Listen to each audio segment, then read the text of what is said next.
បាទជម្រាបសួរពុកម៉ែបងប្អូនទាំងអស់គ្នាបាទថ្ងៃនេះគឺយើងមកជួយប្រក់សបូនៅវត្តបាទប្រក់រោងណាយើងឈប់ប្រើខ្សែអើយយើងប្រើដេកគូលវៃបាទនេះនេះគាត់គេប្រក់ឲ្យហើយនេះខ្ញុំមកជួយប្រក់នេះទីទេបងប្អូនបាទណាក្នុងតែអានេះយើងវៃដេកគូលដល់បងប្អូននេះវៃដេកគូលប្រក់អត់មានអីដូចផ្ដើមអីមិញយើងប្រើខ្សែទេណាបាទឲ្យមួយទៀត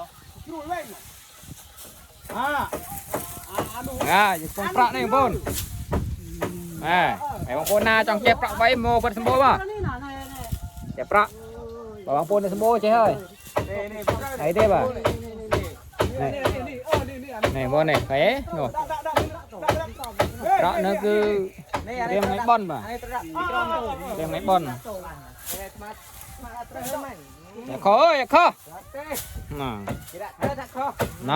ណង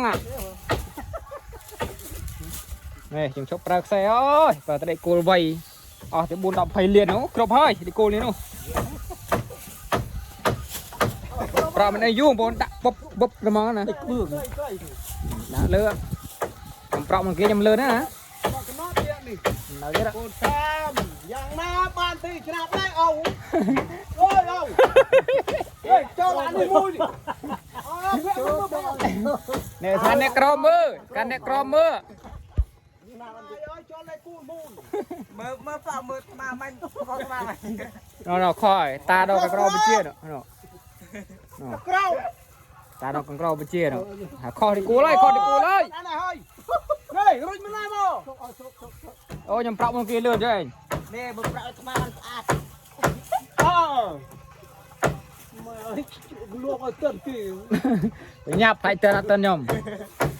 ប្រាទៅណាចាំមកហុយមួយសិននេះបងបាយណាបងណាចង់ចេះប្រាក់មកបោអត់គូលើឈូឈូបោមកចេះប្រាក់24ហ្នឹងចេះប្រាក់ហើយបងបោហ្នឹងនេះវាយតកួលនេះផងនេះវាយតកួលនេះដំតំណងប្រាក់តំណងវាយទៅប្រាក់ដល់ប្រាក់យកបងនេះណាហុចតកូលប្រាក់ប្រាក់ចុះក្រុមនេះគេដាក់នេះដាក់ផងនេះឃើញអត់មកចេះទៅណាមើលផងប្រេនកូនចៅតបថ្មីថ្មីបើខ្ញុំអីទេតាំងពីដើមមករឿងប្រាក់ស្បូវហ្នឹងបាទចេះតែតំត្រង់ជីកនេះឃើញអត់អូធូបជើងមួយបាទមកគូលមុតជើងចុះក្រោមបាត់ជើងឡើងលើបញ្ហាទេប៉ុណ្ណេះប្រាក់តែមួយផ្លេតបាទ